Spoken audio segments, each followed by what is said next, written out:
ನಿಮಗೆ uncomfortable feel ಕೊಡ್ತಾ ಇರುತ್ತೆ. ನಿಮ್ಮ ಎಲ್ಲ ಆ ಧ್ವನಿ ನಿಮ್ಮ ಮನೆಯ ಇತರ ಸದಸ್ಯರಿಗೂ ಕೇಳಿಸ್ತಾ ಇರಬೇಕು.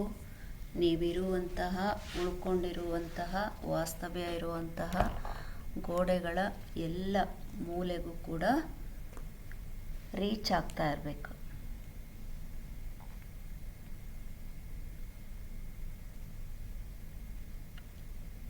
ಕಂಪಲ್ಸರಿ ಕಣ್ಮೇಲೆ ಏನಾದರೂ ಹಾಕ್ಕೊಳ್ಳಿ. ಸೇಮ್ ಬ್ಲ್ಯಾಂಕೆಟ್ ಹಾಕೋಬೇಡಿ. ಮಧ್ಯ ಚಳಿ ಆಗೋ ಚಾನ್ಸಸ್ಸೇ ಜಾಸ್ತಿ ಇರೋದ್ರಿಂದ ಬ್ಲ್ಯಾಂಕೆಟ್ ಸ್ವಲ್ಪ ನೋಡಿ ಕವರ್ ಮಾಡ್ಕೊಳ್ಳಿ ಬಾಡಿ. ಸ್ವಲ್ಪ ಬಾಡಿ ಚಳಿ ಆಗ್ತಾ ಇದೆ ಅನ್ನೋ ಫೀಲ್ ಬಂದರೆ ನಿಮಗೆ ಮೈಂಡ್ ಸಪೋರ್ಟ್ ಮಾಡಲ್ಲ. ಹೀಟ್ ಆದರೂ ಕೂಡ ಸಪೋರ್ಟ್ ಮಾಡುತ್ತೆ. So when you feel chill feel ಆದರೆ ನೀವು ಫೀಲ್ ಮಾಡಲಿಕ್ಕೆ ಸಾಧ್ಯ ಇಲ್ಲ. ಏನಾದರೂ ಶರೀರದಲ್ಲಿ ಅನ್ಕಂಫರ್ಟಬಲ್ ಫೀಲ್ ಇದ್ದರೆ ಈಗ ಕಂಫರ್ಟಬಲ್ ಮಾಡ್ಕೊಳ್ಳಿ. ವೈಟ್ ಕ್ಲಾತ್ ಕಣ್ಮೇಲೆ ಹಾಕೋಬಾರ್ದು. ಅಗೇನ್ ಫೋಕಸ್ ಮಾಡೋಕ್ಕೆ ಆಗಲ್ಲ. ಆದಷ್ಟು ಡಾರ್ಕ್ ಬ್ಲೂ ಮತ್ತು ವೈಟ್ ಇವೆರಡನ್ನು ಬಿಟ್ಟು ಬೇರೆ ಈ ಥರ ಯಾವುದೇ ಕಲರ್ ಬೇಕಾದರೂ ನೀವು ಹಾಕೋಬೋದು. ಇದನ್ನು ನೀವು ಆಲ್ರೆಡಿ ಹಿಂದೆನೂ ಟೆಸ್ಟ್ ಮಾಡ್ಕೊಂಡಿರ್ತೀರಿ. ಟೆಸ್ಟ್ ಮಾಡಿಸಿದ್ದೀನಿ ಕೂಡ. ಹಾಗಾಗಿ ವೈಟ್ ಕ್ಲಾತ್ ಆ್ಯಂಡ್ ಬ್ಲೂ ಎರಡೂ ನಿಮ್ಮ ಕಣ್ಣುಗಳ ಮೇಲೆ ಸಪೋರ್ಟ್ ಮಾಡಲ್ಲ.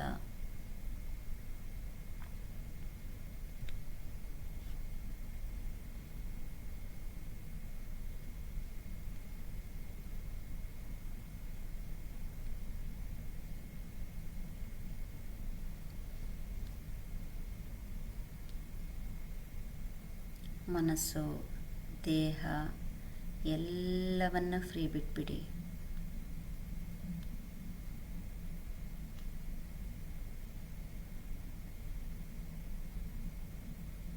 ಒಮ್ಮೆ ದೀರ್ಘ ಶ್ವಾಸ.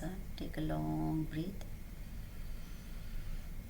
Breathe out from the mouth. If any uncomfortable still, please make comfortable physically, mentally.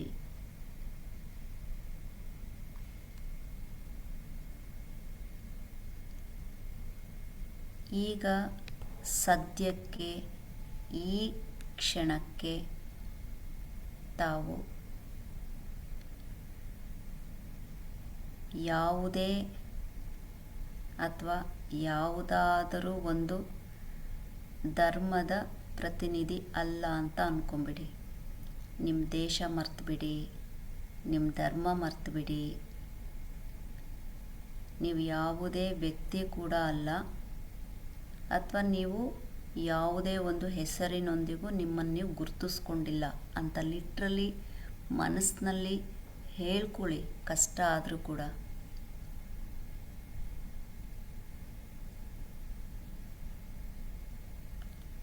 Just ಒಂದು ನೀವು ಉಸಿರಾಡ್ತಾ ಇರುವಂತಹ ಒಂದು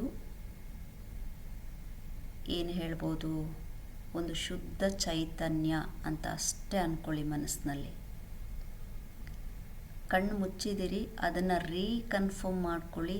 ನಾನು ಮತ್ತೆ ಕಣ್ಣನ್ನು ಸಂಪೂರ್ಣವಾಗಿ ಮುಚ್ಚಿದ್ದೀನಾ? ಕಣ್ಮುಂದೆ ಕತ್ತಲು ಭಾವನೆ ಬರಬೇಕು. ಕೈಗಳನ್ನೆಲ್ಲ ಸ್ವಲ್ಪ ಸಡಲ ಮಾಡ್ಕೊಳ್ಳಿ. ಎಲ್ಲರೂ ಟೈಟಾಗಿ ಇಟ್ಕೊಂಡಿದ್ದೀರಿ. ಕೈಗಳನ್ನು ಸ್ವಲ್ಪ ಸಡಲ ಮಾಡ್ಕೊಳ್ಳಿ.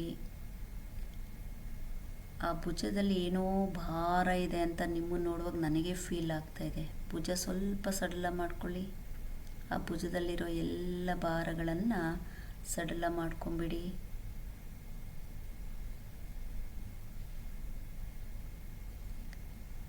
ಆ ಮುಖದಲ್ಲಿರುವಂತಹ ಎಲ್ಲ ಮಸಲ್ಸನ್ನು ಸಾಫ್ಟ್ ಮಾಡಿ. Please make your face muscles soft. ಆ ಹಲ್ಲುಗಳನ್ನು ಒಂದಕ್ಕೊಂದು ಟಚ್ ಮಾಡಿದಿರಿ, ಅಥವಾ ನಾಲ್ಗೆ ಮೇಲಕ್ಕೂ ಕೆಳಗಡೆಗೂ ಟಚ್ ಆಗಿದೆ. ನಾಲ್ಗೆ ಮೇಲೂ ಟಚ್ ಆಗಿರಬಾರ್ದು, ಗ್ಯಾಪ್ ಇರಲಿ, ಸಡ್ಲ ಮಾಡಿ. ನಿಮ್ಮ ಟಂಗ್ ಕೂಡ ವಿಶ್ರಾಂತಿ ಸ್ಥಿತಿಗೆ ತೊಗೊಂಡು ಬನ್ನಿ. Bring your tongue to relaxing position. But don't change your breath.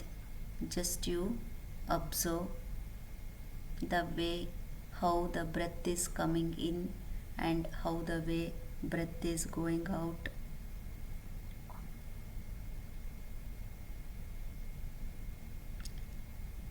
ಇಲ್ಲಿ ಏನೂ ಯಾರಿಗೂ ಏನೂ ಸಾಬೀತು ಮಾಡೋಕ್ಕೆ ಟ್ರೈ ಮಾಡೋದು ಬೇಡ. ಯಾರನ್ನೂ ಮೆಚ್ಚಿಸುವಂತಹ ಕ್ಷಣ ಇದಲ್ಲ. ನೀವೇನಿದ್ದೀರಾ ಹೀಗೆ ಹಾಗಿದ್ದೀರಿ ಅಷ್ಟೇ. Only breath and silent. ಇಷ್ಟೇ ನೀವು ಅನುಭವಿಸ್ಬೇಕಾಗಿರೋದು. Only breath and silent.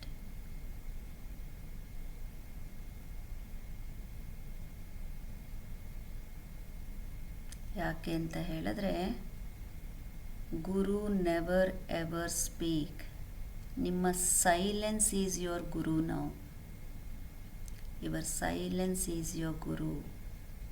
ನಿಮ್ಮ ಮೌನವೇ ಗುರುವಾಗಿದೆ.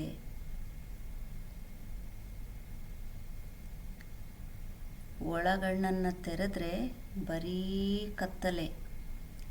ಯಾಕೆ ಕತ್ತಲೆ ಅಂದರೆ, ಕತ್ತಲೆ ಯಾವತ್ತು ಬೆಳಕಿನ ಬಾಗಿಲು. ಹಾಗಾಗಿ ಪ್ರತಿಯೊಬ್ಬರೂ ಕತ್ತಲೆಯನ್ನು, ಆ ಡಾರ್ಕ್ನೆಸ್ಸನ್ನು ಫೀಲ್ ಮಾಡಿ. ಲೈ ಡೌನ್ ಪದ್ಮಜಿ.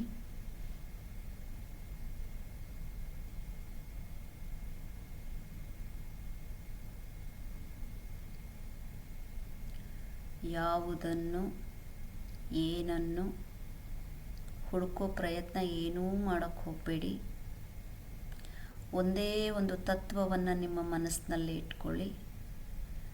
ಆ ತತ್ವವನ್ನು ಅನುಭವಿಸುವ ಪ್ರಯತ್ನ ಮಾಡಿ. ಅದು ಯಾವ ತತ್ವ ಅಂತ ಹೇಳಿದ್ರೆ ಗುರು.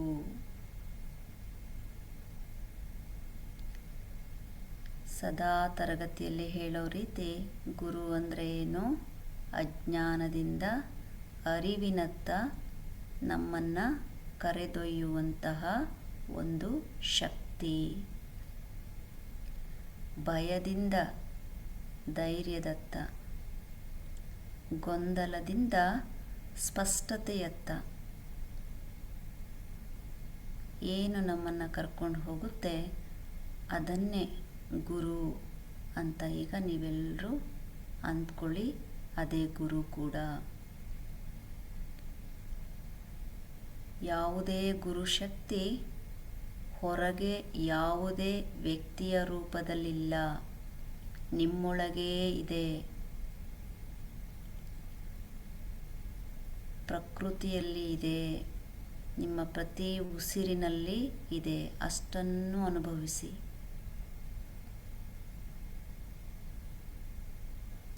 ನಿಮ್ಮ ಹೃದಯದ ಪ್ರತಿಯೊಂದು ಬಡಿತವನ್ನು ಆಲಿಸುವ ಪ್ರಯತ್ನ ಮಾಡಿ. ಈಗ ನಿಮ್ಮ ಅನುಮತಿಯನ್ನು ಕೇಳದೆ ಹೃದಯ ಬಡಿತ ತನ್ನ ಕೆಲಸವನ್ನು ಮಾಡ್ತಾ ಇದೆ. ಹಗಲು ರಾತ್ರಿ ಕೆಲಸವನ್ನು ಮಾಡ್ತಾ ಇದೆ. ಹಾಗಾಗಿ ನಿಮ್ಮ ಹೃದಯವೇ ನಿಮ್ಮ ಮೊದಲ ಗುರು. ಎಲ್ಲರೂ please observe your heart beat. It never ever asks your permission to work by itself.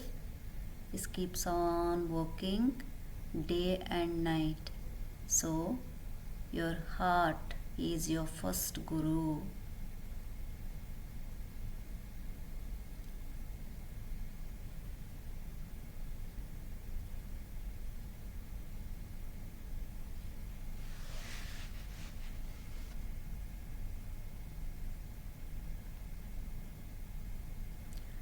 Now please bring your attention on your breath. ನೀವು ಮರೆತರೂ ಕೂಡ ನಿಮ್ಮ ಉಸಿರು ನಿಮ್ಮನ್ನು ಮರೆಯೋದಿಲ್ಲ. ಹಾಗಾಗಿ your breath is your second guru. Please observe your second guru. How guru is with you without expecting anything from you. This is what on the earth also the real gurus never ever expect anything from Shishya.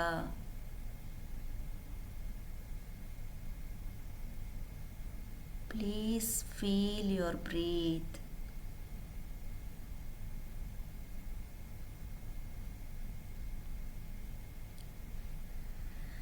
ನಿಮ್ಮ ದೇಹವನ್ನು ಅನುಭವಿಸಿ. Please experience your body. ಲಕ್ಷಾಂತರ ಜೀವಕೋಶಗಳು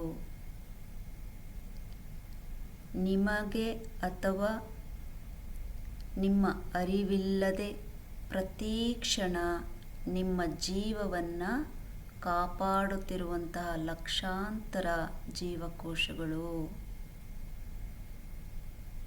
ಹಾಗಾಗಿ your third Guru is your body. ನಿಮ್ಮ ಮೂರನೆಯ ಗುರು ನಿಮ್ಮ ದೇಹ.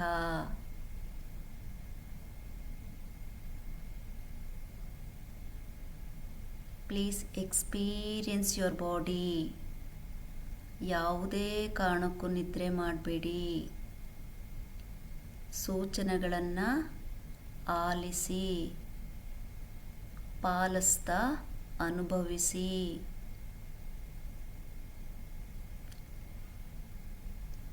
ನಾವು ಹಂತ ಹಂತವಾಗಿ ನಿಮ್ಮ ಮನಸ್ಸಿನ ಆಕಾಶವನ್ನು ಒಮ್ಮೆ ನೋಡಿ. Thoughts may be coming, may be going. Why ನಿಮ್ಮ ಮನಸ್ಸನ್ನು ಆಕಾಶಕ್ಕೆ ಅಂತ ಹೇಳ್ತಾ ಇದ್ದೀನಿ ಅಂದರೆ, ಆ ಆಕಾಶದ ಮೇಲೆ